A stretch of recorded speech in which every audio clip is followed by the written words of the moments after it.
Hello students, welcome back to your favorite channel Magnet Brains. I'm economics educator Gauri Jadon. Today we are going to see what is the nature of economics. तो एक बहुत ही छोटा सा topic है जिसको हम जल्दी से फिनिश करने वाले हैं. ये इंट्रोडक्शन का पार्ट है हमारे स्टैटिस्टिक्स का, बिकॉज हमने स्टैटिस्टिक्स का फर्स्ट चैप्टर चालू कर दिया है. तो इसमें काफ़ी, बिकॉज ये पूरा थ्योरी वाला चैप्टर है ना, तो बहुत सारी चीज़ें हमें समझनी है. मैं आपको कोशिश कर रही हूँ कि मैं आपको टू द पॉइंट चीज़ें बताऊँ कि भाई कौन से एग्जामिनेशन पॉइंट ऑफ व्यू से इंपॉर्टेंट है, कौन सी नहीं. तो हर एक चीज़ को ध्यान में रख के अपनी बुक्स को खोल लीजिए, बुक्स पे रिवाइज करते चलेंगे तो जल्दी हो जाएगा और टाइम भी नहीं लगेगा एंड बहुत अच्छे से हम सारी चीज़ों को समझ भी पाएंगे. आज का सेशन शुरू करने से पहले स्टूडेंट्स मैं आपको बता देती हूँ कि मैग्नेट ब्रेन्स एक ऐसा चैनल है जो आपको प्रोवाइड करता है high quality education that too free of cost. We talk about CBSE, we cover classes from kindergarten to class 12th and we also have a Hindi medium channel जहाँ पे हम कवर करते हैं क्लासेस 6 से लेकर क्लास 12 तक. वहाँ पे स्टूडेंट्स आपको डिफरेंट स्टेट बोर्ड्स देखने को मिल जाएंगे, like MP board, UP board, Delhi board, Bihar board and Rajasthan board. तो ये सारे बोर्ड्स की क्लास आपको वो वाले चैनल पे देखने को मिल जाएगी एंड दोनों ही चैनल्स पे आपको फ्री एंड क्वालिटी एजुकेशन देखने को मिलेगी. We also provide e notes and e books, उसकी जो लिंक है आपको डिस्क्रिप्शन बॉक्स में मिल जाएगी, तो कभी भी जाके आप देख सकते हैं. एंड इसी बात पर आपको जल्दी से क्या करना है, like, share and subscribe to the channel. Okay, फिर हम चालू करें भाई आज का सेशन. इससे पहले वाला सेशन थोड़ा लेंदी था बिकॉज उसमें हमने 4 डिफरेंट इकोनॉमिस्ट के पॉइंट ऑफ व्यू से इकोनॉमी क्या होती है, इकोनॉमिक्स क्या होता है, उसको स्टडी किया था.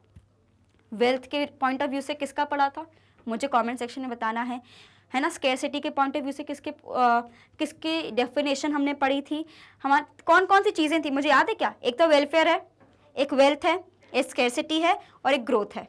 ये 4 चीज़ें थी और इन चारों को हमने पढ़ा था 4 डिफरेंट इकोनॉमिस्ट के पॉइंट ऑफ व्यू से. तो वो कौन थे, उनके पॉइंट ऑफ व्यू आपको मुझे बिल्कुल कमेंट सेक्शन में लिख के बताना है, बिकॉज ये मैं आपको ऑलरेडी प्रीवियस क्लास में पढ़ा चुकी हूँ. ठीक है, तो आज हम समझने वाले, हमने पढ़ लिया भाई कि भाई इन चारों का क्या कहना था इकोनॉमिक्स के बारे में. तो आज हम पढ़ेंगे कि भाई what is the nature of economics. Clear, चलो. Right, so this is a great controversy among the economists regarding the nature of economics. तो मतलब इकोनॉमिक्स को लेकर ना हमेशा कंट्रोवर्सी चालू रहती है. पहले डेफिनेशन के रिगार्डिंग थी कि ये नहीं ये नहीं ये. अब क्या हो गया, नेचर के रिगार्डिंग भी बहुत सारे कंट्रोवर्सीज हमारे पास हैं. कुछ बोलते हैं भाई साइंस है, कुछ बोलते हैं आर्ट है, कुछ बोलते हैं कुछ भी नहीं है, कुछ बोलते हैं स्कैरसिटी है. सो इकोनॉमिक्स का नेचर क्या है उसको हम स्टडी करेंगे. तो सबसे पहले जैसे कि बिजनेस स्टडीज़ में भी क्लास 12th वालों को पता होगा, अभी तो आपको नहीं पता होगा, उसमें भी पहले हम ये समझते कि भाई बिजनेस हमारा जो है एक आर्ट है, एक साइंस है, सॉरी मैनेजमेंट जो है हमारा एक आर्ट है, साइंस है, क्या है, प्रोफेशन है. ये सारी चीज़ों को हम डिस्कस करते हैं, बिजनेस में भी हम पढ़ते हैं. राइट, तो जब हम बात करते हैं economics as a science, science की कुछ क्वालिटीज़ होती हैं और आर्ट की कुछ क्वालिटीज़ होती हैं. कोई मुझे बता सकता है कि साइंस और आर्ट के बीच में क्या अंतर है?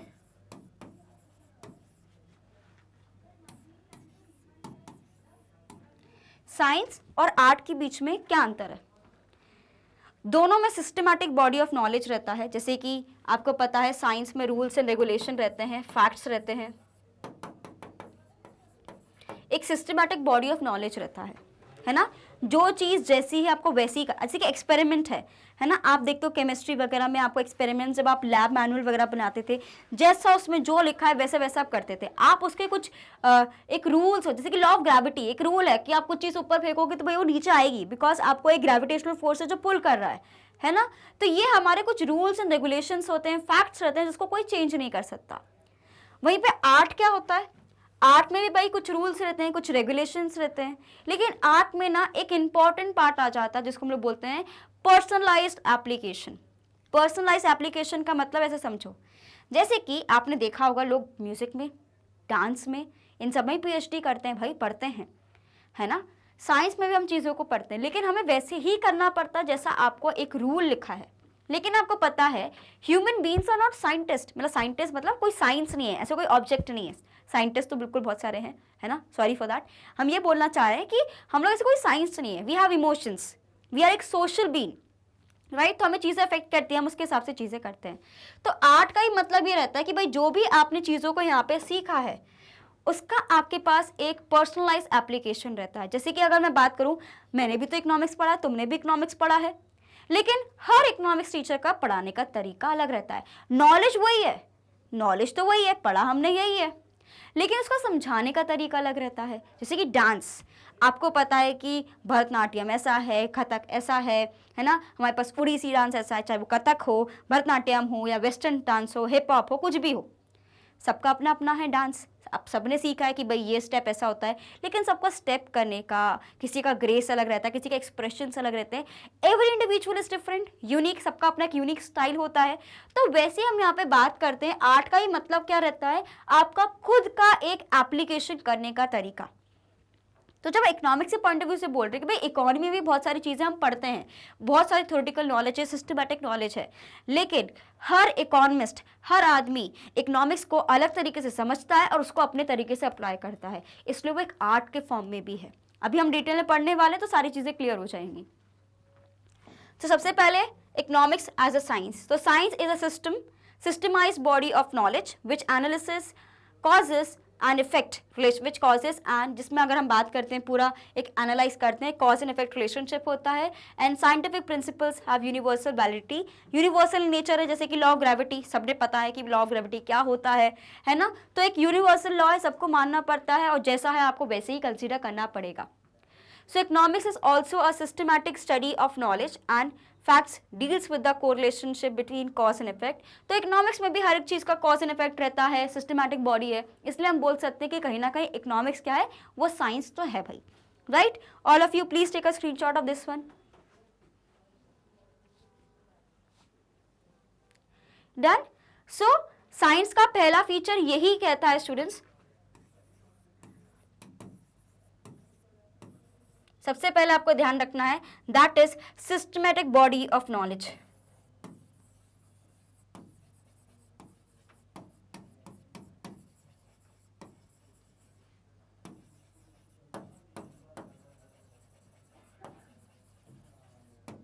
ठीक है, तो इसलिए हम ये बोल सकते हैं कि कहीं ना कहीं इकोनॉमिक्स में भी हम बहुत सारी सिस्टमेटिक तरीके से चीज़ों को पढ़ते हैं, इसलिए हम ये बोल सकते हैं कि ये साइंस है। क्लियर, इसमें कोई डाउट तो नहीं है, आगे बढ़ते हैं। Next, moreover, all the laws in the economics are generally universally accepted. Despite these similarities, economic laws are not as precise and positive as the laws of natural science. So therefore, economics can be called as social science and economics as a social science can be. तो इसलिए अभी मैंने आपको बताया कि science तो है क्योंकि सिस्टमैटिक बॉडी ऑफ नॉलेज है, लेकिन आपको पता है कि इकोनॉमिक्स किससे डील करता है, इकोनॉमिक्स को कौन चलाता है, इकोनॉमी को कौन चलाता है, ह्यूमंस। और जब भी ह्यूमंस आते हैं, मैंने आपको बताया था ह्यूमंस क्या है, एक सोशल बीन है भाई, उसके इमोशंस हैं, उनको चीज़ों से फर्क पड़ता है और उसके हिसाब से वो चीज़ों को करते हैं। दैट इज़ वाई जो नॉलेज है उसको अलग तरीके से वो अप्लाई करते हैं। इसलिए हम क्या बोल सकते हैं कि जो इकोनॉमिक्स है ना हमारा, ये एक सोशल साइंस का कॉन्सेप्ट है। तो साइंस तो है, लेकिन कैसा साइंस है, सोशल साइंस है। इसलिए ह्यूमैनिटीज़ में भी पढ़ते हैं, कॉमर्स में भी पढ़ते हैं, कॉमर्स भी एक सोशल साइंस का ही सब्जेक्ट है, तो इसलिए हम इकोनॉमिक्स कॉमर्स में भी पढ़ते हैं, ह्यूमैनिटीज़ में भी पढ़ते हैं, है ना। सॉरी, इकोनॉमिक्स हम लोग कॉमर्स में भी पढ़ते हैं और ह्यूमैनिटीज़ में भी पढ़ते हैं, right. So that is why अगर हम बात करते हैं इकोनॉमिक्स कैसा है, किसका पार्ट है, साइंस का है, लेकिन कौन से वाले साइंस का, सोशल साइंस। इसलिए आप पता है क्लास 8 तक क्या पढ़ते हो, एसएसटी, क्या पढ़ते हो, एसएसटी, सोशल स्टडीज। लेकिन जब हम लोग 9th 10th और इन सब में आते हैं, हम लोग क्या पढ़ते हैं, सोशल साइंस, क्योंकि इकोनॉमिक्स भी आता है उसमें, है ना। So therefore economics can be called as social science, economics as a science can be positive. तो पॉजिटिव इकोनॉमिक्स में हमारे पास क्या है, पॉजिटिव इकोनॉमिक्स या साइंस दोनों बोल सकते हो। Positive economics deals with what are the economic problems and how are they actually solved. For example, India is an overpopulated country or prices are constantly rising. Positive economics aims to make real descriptions of an economic activity. It is based upon facts and thus not suggestive. तो positive को एक तरीके से हम मानेंगे reality check, कि जो भी रियल है भाई वो हम आपको बता रहे हैं। इंडिया में है दिक्कत करप्शन की, है, पॉपुलेशन ज़्यादा है, इन्फ्लेशन ज़्यादा है, अनएम्प्लॉयमेंट ज़्यादा है। तो जब हम लोग एक रियलिटी चेक देते हैं जो एक्चुअली इकोनॉमी में हो रहा है, उसका डिस्क्रिप्शन दे रहे हैं, कुछ सजेशन नहीं बता रहे कि ये करना है वो करना है, ये सब नहीं बोल रहे, जो सिचुएशन है उसी को वैसा ही डिस्क्राइब कर रहे हैं, वो कैसा इकोनॉमिक्स हो जाएगा, पॉजिटिव साइंस हो जाएगा या पॉजिटिव इकोनॉमिक्स होगा। तो रियलिटी को डिस्क्राइब करना किस में आता है, मेरे पास पॉजिटिव इकोनॉमिक्स में आता है। Clear? All of you please take a screenshot of this one. It is basically a real description of the events. Clear?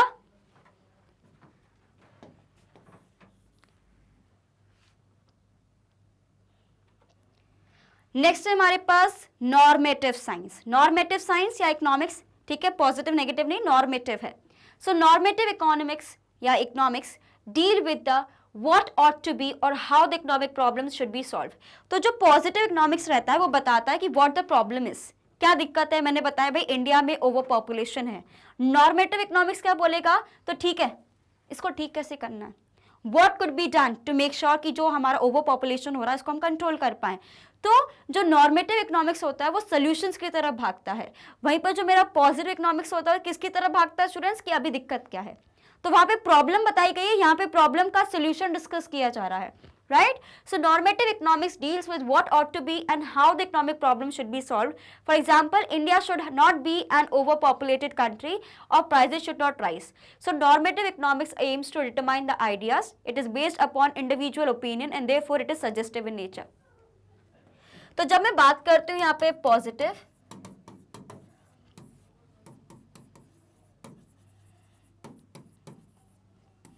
And normative की, पॉजिटिव बताता है प्रॉब्लम को, ये बताता है सॉल्यूशंस को, ये देता है रियलिटी चेक, ये बताता है दैट जो रियलिटी चेक मिला है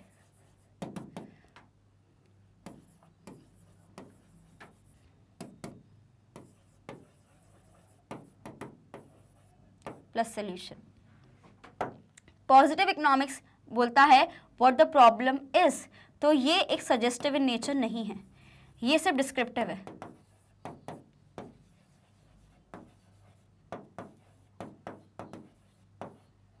और अगर हम बात करते हैं इसकी, ये सजेस्टिव है कि भाई क्या होना चाहिए, क्योंकि हम यहाँ पे सॉल्यूशंस प्रोवाइड कर रहे हैं. तो याद रखना जब पॉजिटिव इकोनॉमिक्स है वो रियलिटी चेक देता है, भाई ये दिक्कत है. वहीं पे जो नॉर्मेटिव इकोनॉमिक्स होता है बताता है अच्छा ये दिक्कत है, इसका ये सॉल्यूशन होना चाहिए, क्या हो सकता है, क्या एक सजेशन हो सकता है. तो इसलिए हम इसको क्या बोलते हैं, सजेस्टिव इन नेचर. वहीं पे जो मेरा पॉजिटिव इकोनॉमिक्स रहता है डिस्क्रिप्टिव इन नेचर रहता है, सजेस्टिव नहीं रहता. ठीक है, इसका स्क्रीनशॉट लीजिए, फिर हम आगे बढ़ते हैं. डन, आगे बढ़े, चलो. नेक्स्ट है हमारे पास economics as an art. So art refers to the skilful and the personal application. मैंने अभी आपको बताया था पर्सनल एप्लीकेशन. भाई डांस तो आपने सीख लिया, सबने सेम सीखा है डांस, लेकिन भाई किसी का डांस निखर के आता है, किसी का डांस उतना मजा नहीं आता देख के. सीखा तो उसने भी वही है, लेकिन आपने जो सीखा, जो आपने एक सिस्टमैटिक बॉडी ऑफ नॉलेज को लिया है, आपने चीज़ों को समझा है, सबका एक पर्सनल एप्लीकेशन रहता है कि आप उसको प्रेजेंट कैसे करते हो, है ना. जैसे कि हम मैनेजमेंट की बात करते हैं कि मैनेजमेंट भी एक आर्ट है. सब MBA की डिग्री लेके बैठे हैं, लेकिन हर कोई तो अच्छा मैनेजर नहीं होता. भाई किसी में सॉफ्ट स्किल्स बहुत अच्छी होती हैं, किसी में हार्ड स्किल्स बहुत अच्छी होती हैं, किसी में लोगों से बात करने का तरीका बहुत अच्छा होता है, वो लोगों को जोड़ के रखता है. एंड इसी तरीके से एक बहुत अच्छा लीडर है, और कोई बहुत अच्छा बॉस है, बॉस ही है, वो बॉस डोमिनेटिंग इन नेचर है. कोई एक लीडर है जो खुद भी काम करता है, दूसरों से भी कराता है, एक टीम मैनेजमेंट लेके चल रहा है. तो सीखा तो सबने वही है, मैनेजमेंट की डिग्री तो वही है, लेकिन सबका काम करने का तरीका अलग होता है.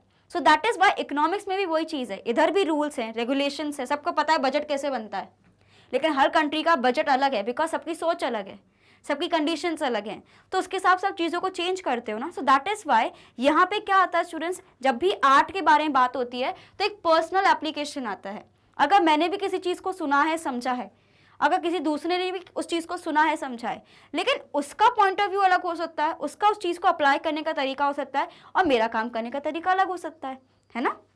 सो अगर हम बात करते हैं, it can be acquired through study, observation, experience. Similarly economics also requires human imagination for the practical application of laws, principles and theories. हमें पता है भाई इन्फ्लेशन होता है तो ये करना चाहिए, लेकिन होगा कैसे, हम इसको कुछ अलग तरीके से भी कर सकते हैं, बिकॉज ह्यूमन्स के पास अपना दिमाग है, उसको अप्लाई करने का उनके पास अलग अलग तरीके हैं. सो दैट इज वाई यहाँ पे एक पर्सनल एप्लीकेशन हमारा आ जाता है. ठीक है. So art tell us how to do things, that is to achieve an objective.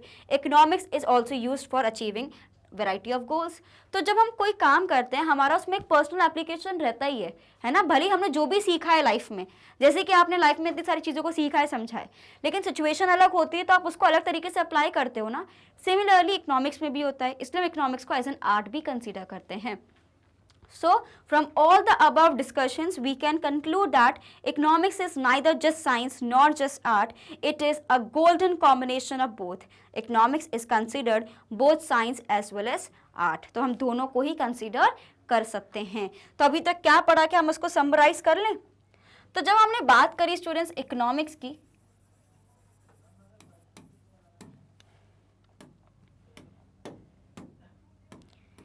एक है मेरे पास साइंस, ठीक है, और एक है मेरे पास आर्ट। साइंस में हमने ये डिफाइन किया कि इकोनॉमिक्स क्या है भाई, सोशल साइंस है, और सोशल साइंस के दो पार्ट्स हमने पढ़े हैं, एक है मेरे पास पॉजिटिव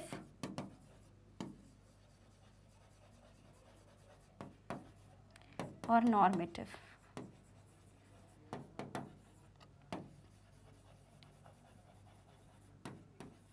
ठीक है, साइंस की अगर हम क्वालिटीज की बात करते हैं कि साइंस क्यों है, तो भाई साइंस क्यों है इसके कुछ पॉइंट्स है हमारे पास। एक होता है सिस्टमैटिक नॉलेज, और जो रूल्स हैं वो यूनिवर्सल होते हैं। ठीक है, आर्ट क्यों होता है, बिकॉज यहाँ पे भी सिस्टमैटिक बॉडी ऑफ नॉलेज रहेगा आपको,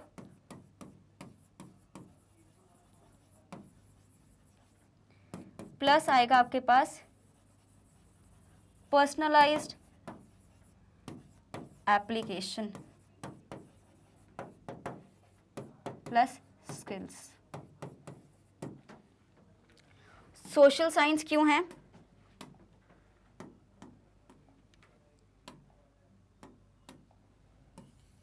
because deals with humans.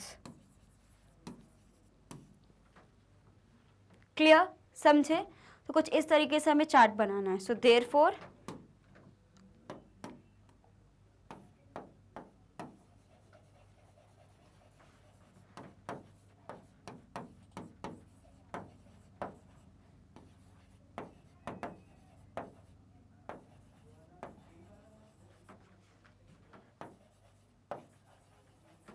As well as art. तो इकोनॉमिक्स हमारा साइंस भी है और आर्ट भी है। तो जो अभी तक पढ़ा उसको मैंने पूरा यहाँ पे आपके लिए समराइज कर दिया है, तो जल्दी से आप इसका स्क्रीनशॉट ले लीजिए, फिर हम आगे बढ़ते हैं। ठीक है, you can make a flow chart like this in your copies also. Positive, normative, इसका भी डिस्क्रिप्शन लिखना है। क्या पॉजिटिव का मतलब क्या होता है, एक रियलिटी चेक देना।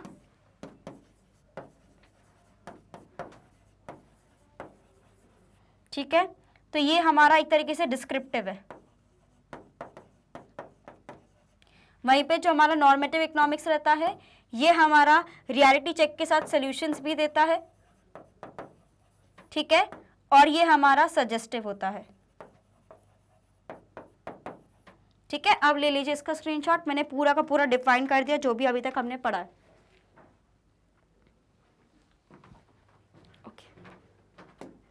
क्लियर स्टूडेंट्स, समझ गए? कोई कंफ्यूजन तो नहीं कि क्यों है भाई दोनों चीजें? तो स्टूडेंट्स इसी के साथ हमारा ये वाला सेशन कंप्लीट होता है, जहाँ पे हमने डिफाइन कर दिया है कि जो इकोनॉमिक्स है भाई ये हमारा साइंस भी है और आर्ट भी है। सो होपफुली आपको कोई कंफ्यूजन नहीं होगा। मैंने पूरा फ्लो चार्ट बना के भी आपको सारी चीज़ें डिफाइन कर दी थी डिटेल में, ताकि कोई भी कंफ्यूजन ना हो। बाकी आपको कोई भी डाउट हो स्टूडेंट्स, आप बिल्कुल मुझे कॉमेंट सेक्शन में बता सकते हैं। Students as you all know कि मैग्नेट ब्रेन्स एक ऐसा चैनल है जो आपको प्रोवाइड करता है high quality education, that too free of cost. We talk about CBSE, we cover classes from kindergarten to class 12 and we also have a Hindi medium channel जहाँ पे हम कवर करते हैं क्लासेस 6 से लेकर क्लास 12 तक। वहाँ पर जो डिफरेंट स्टेट बोर्ड्स आपको देखने को मिल जाएंगे, that is Delhi board, Bihar board, UP board, MP board and Rajasthan board. तो ये सारे बोर्ड्स की क्लासेस आपको वहाँ पे देखने को मिलेंगी। वहाँ पे भी आपको फ्री कंटेंट मिलेगा और क्वालिटी कंटेंट मिलेगा, है ना। So you will get free education. And students इसके अलावा we also provide 3 special courses which is related to Vedic maths, crash course and spoken English courses also provided to you. And we also provide e notes and e books, उसकी जो link है आपको description box में मिल जाएगी, तो कभी भी जाके आप देख सकते हैं स्टूडेंट्स। एंड साथ ही में students you have to remember कि हमें सिर्फ यूट्यूब पे नहीं, डिफरेंट सोशल मीडिया साइट्स पर आपको फॉलो करना है, like Facebook, Instagram, Twitter and WhatsApp, ताकि कोई भी इंपॉर्टेंट अपडेट आपसे बिल्कुल ही मिस ना हो। तो स्टूडेंट्स इसी तरीके से आपको मेरे साथ बने रहना है मैग्नेट ब्रेन्स पर। मैं मिलती हूँ आपसे नेक्स्ट सेशन में। Till then bye bye and thank you for watching this video.